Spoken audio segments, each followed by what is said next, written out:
नमस्कार। आप सभी लोगों का बहुत बहुत स्वागत है इस चैनल पे। और आज का हमारा जो टॉपिक होने वाला है वो इंडियन इकोनॉमी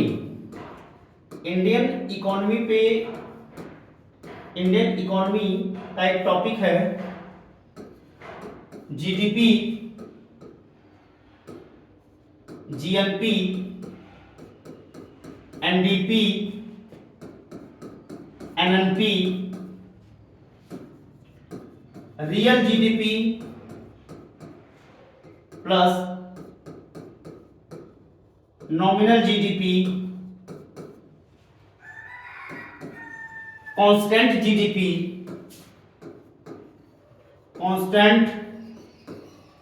जीडीपी, इन सारी चीजों पे आज का हमारा जो वीडियो है, जो हमारा सेशन है, ये पूरी तरह से फोकस होने वाला है। तो एक एक करके हम सारी चीजों को समझेंगे। तो सबसे पहले हम देखते हैं जीडीपी होती क्या है। तो किसी भी देश के द्वारा एक वर्ष में, किसी भी देश के द्वारा, हम इंडिया का उदाहरण लेंगे कि अगर इंडिया के द्वारा एक वर्ष में, एक वर्ष का मतलब होता है फाइनेंशियल ईयर, और वो होता है 1 अप्रैल से लेकर 31 मार्च के बीच का जो पीरियड होता है।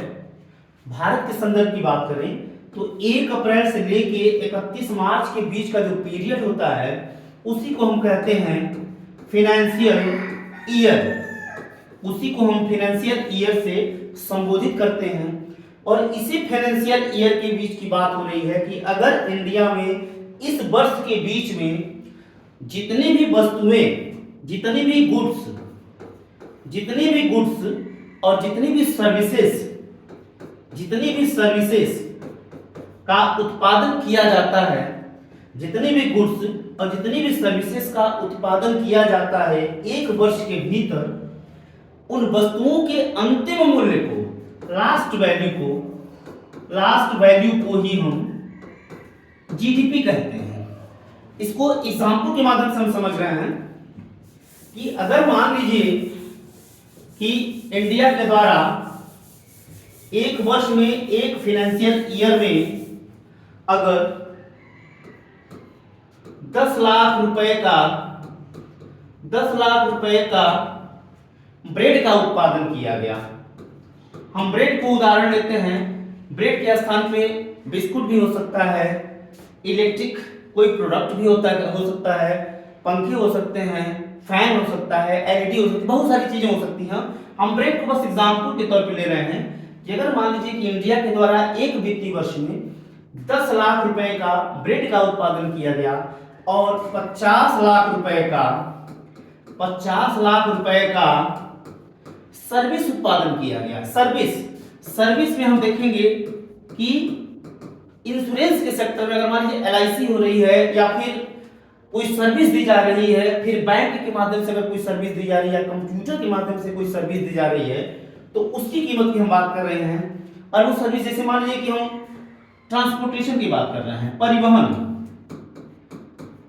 की हम बात कर रहे हैं, चाहे वो रेलवे परिवहन हो गया या बस परिवहन हो गया, कोई भी परिवहन हम ले लीजिए, सर्विस की बात हो रही है। अगर 50 लाख रुपए का परिवहन का उत्पादन किया गया तो इन दोनों की कीमत को, एक फाइनेंशियल ईयर की बात हो रही है जो कि 1 अप्रैल से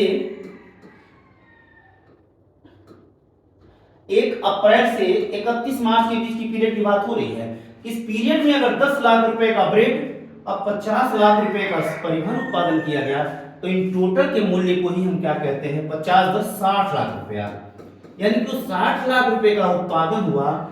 इसी को हम कहते हैं भारत की जीडीपी, यानी कि किसी भी देश की जीडीपी की बात हो रही है तो इसी को हम कहते हैं भारत की जीडीपी। अब जीडीपी हम समझ गए तो एनडीपी समझ लेते हैं।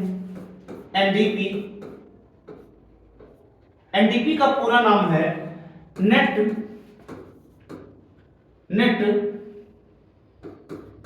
Domestic product.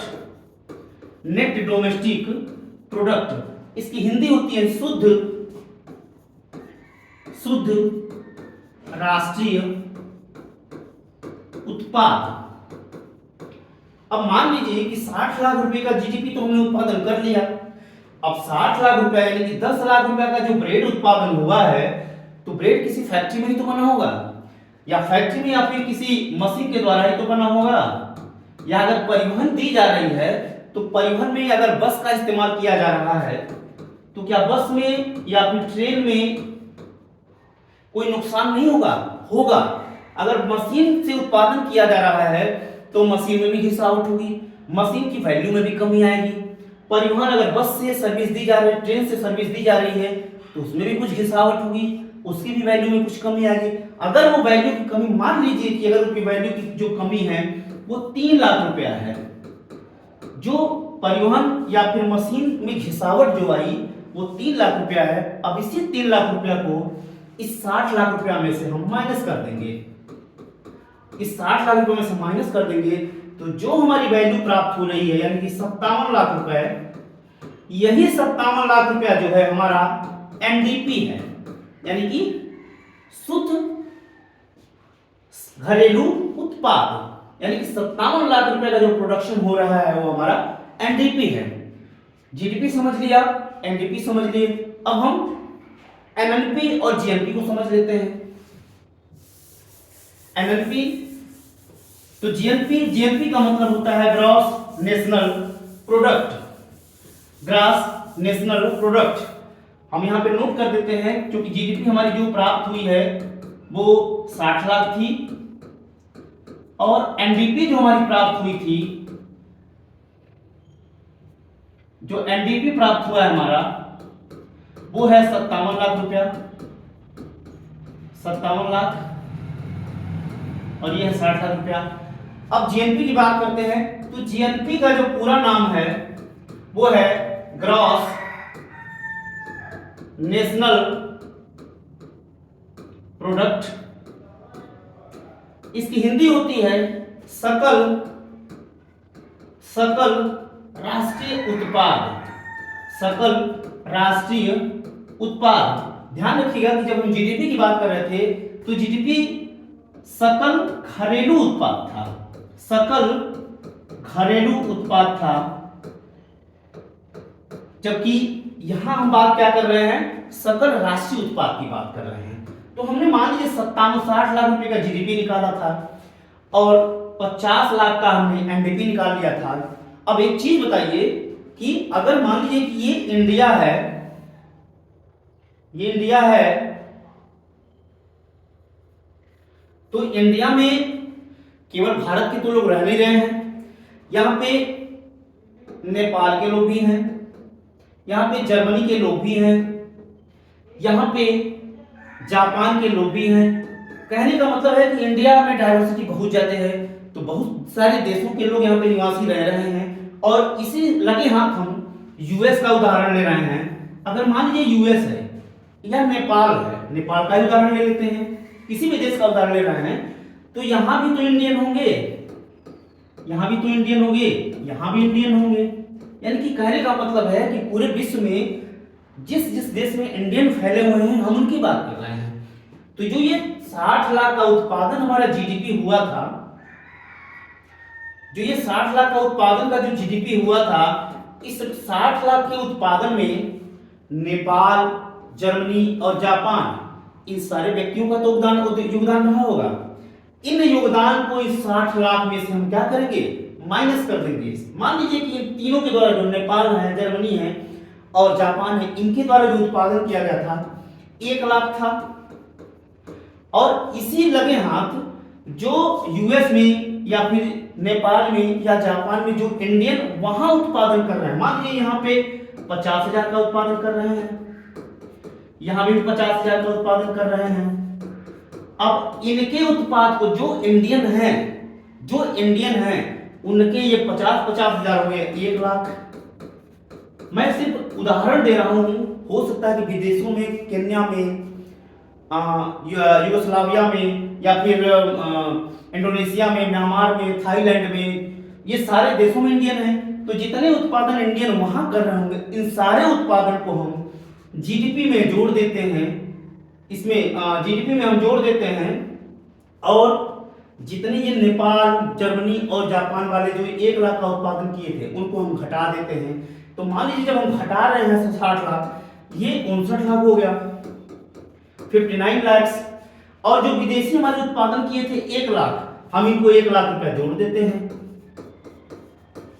अब ये जो हमारी जो मूल्य प्राप्त हो रही है, वैल्यू प्राप्त हो रही है, इसी को हम कहते हैं जीएनपी। इसी को हम कहते हैं जीएनपी। कहने का मतलब है कि जितने भी इंडियन का उत्पादन है उनको हम जोड़ लेते हैं, और जितने भी दूसरे देशों का उत्पादन, दूसरे देशों के लोगों के द्वारा उत्पादन किया गया है, उनको हम माइनस कर देते हैं। तो जो हमारी वैल्यू प्राप्त हो रही है उसी को हम कह रहे हैं जीएनपी। और एक चीज बताइए कि जब हम जीडीपी की चर्चा कर रहे थे तो एनडीपी का हमने क्या बताया था? जीडीपी की चर्चा करते समय हमने बताया था कि जो घिसावट हो रही है, जो घिसावट हमने देखा यहाँ पे, जो घिसावट एनडीपी 57 लाख, उसी तरह जीएनपी हमने जो प्राप्त किया था, जीएनपी जो हमने प्राप्त किया था 60 लाख रुपया, उस जीएनपी में से भी घिसावट हो रही है। और जो घिसावट जीएनपी में से हो रही है और उसके बाद जो वैल्यू प्राप्त हो रही है, मान ली कि घिसावट इसमें भी 3 लाख रुपया है, 3 लाख रुपए की घिसावट आ रही है। अब ये जो घिसावट आ रही है उसको जब माइनस करने के बाद जो हमारी वैल्यू प्राप्त हो रही है, यानी कि 57 लाख रुपए, उसी को हमने क्या कहा? एनएनपी कहा। यानी कि जो जीडीपी में से घिसावट को माइनस करने के बाद एनडीपी मिला, उसी तरह जीएनपी में से जब हम घिसावट को माइनस कर देते हैं तो जो हमारी वैल्यू प्राप्त हो रही है उसी को हम एनएनपी कह रहे हैं। अब हम देख लेते हैं रियल जीडीपी क्या होती है और नॉमिनल जीडीपी क्या होती है। रियल जीडीपी क्या होती है और नॉमिनल जीडीपी क्या होती है।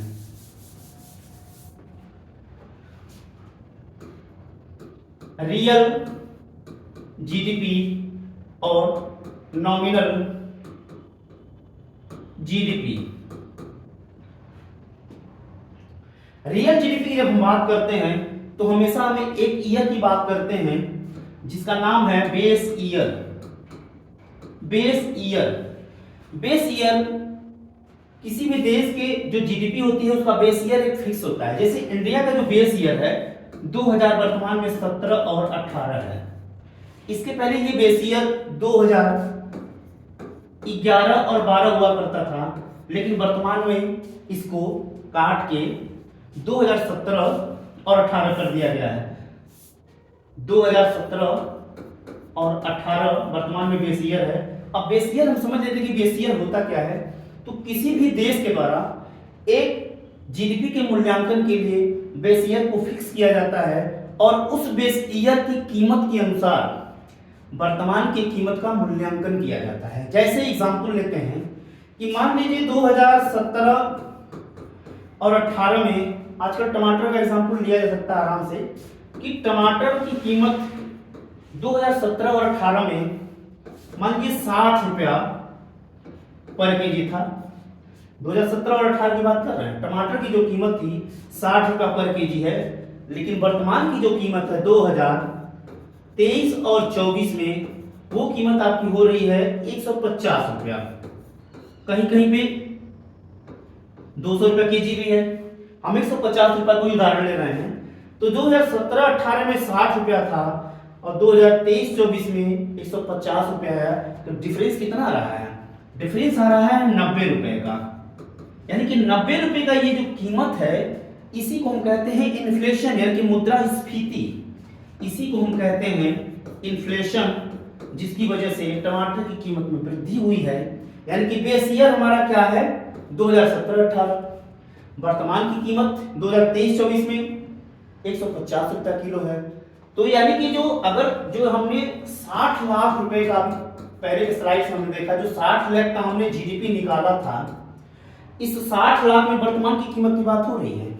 इस 60 लाख में ये जिस तरह से 90 रुपए का इन्फ्लेशन जुड़ा हुआ था, हर चीजों की महंगाई में जुड़ेगा, तो 60 लाख की कीमत में अगर इन्फ्लेशन मान लीजिए कि 5 लाख का इन्फ्लेशन जुड़ा हो, 5 लाख का इन्फ्लेशन जुड़ा हो, तो इस 5 लाख रुपया को माइनस कर देंगे इसमें से 5 लाख रुपया को, और जो हमारी कीमत प्राप्त हो रही है ये हो रही 55 लाख। यही 55 लाख क्या है? हमारा रियल जीडीपी है। यानी कि महंगाई, जीडीपी जो जीडीपी है उसमें महंगाई हमारी जब जुड़ जाती है, माइनस हो जाती है, जब उसमें से माइनस हो जाती है तो जो कीमत प्राप्त होती है उसे हम कहते हैं रियल जीडीपी। और जो महंगाई जुड़ जाती है, यानी कि जो वर्तमान जो कीमत मिल रही है, उसी को हम कहते हैं नॉमिनल जीडीपी। इसको और एग्जांपल से समझते हैं कि 2017-18 में टमाटर का मैंने उदाहरण लिया था। मान लीजिए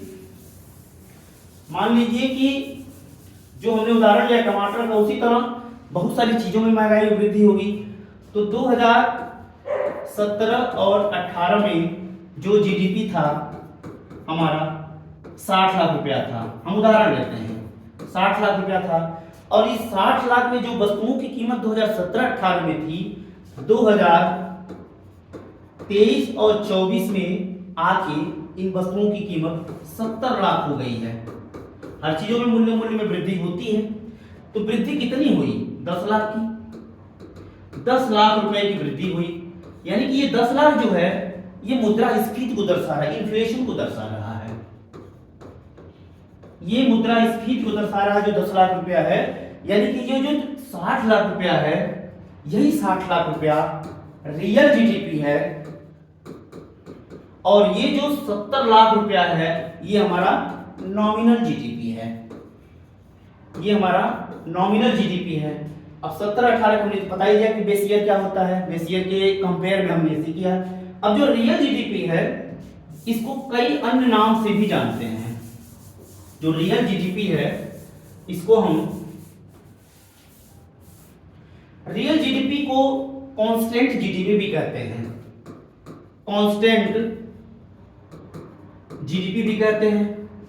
इसको हम डॉलर जीडीपी भी कहते हैं, डॉलर जीडीपी भी कहते हैं। उसी तरह जो नॉमिनल जीडीपी है, फ्लेक्सिबल जीडीपी भी इसको हम कहते हैं, फ्लेक्सिबल जीडीपी कहते हैं नॉमिनल जीडीपी को।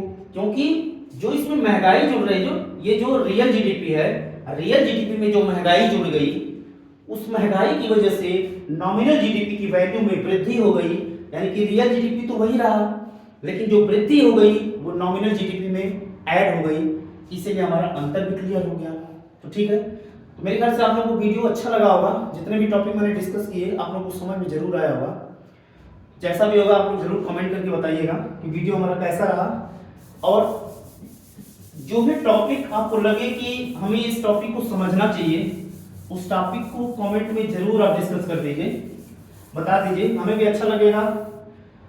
तो मिलते हैं नेक्स्ट वीडियो में, तब तक के लिए जय हिंद, जय भारत।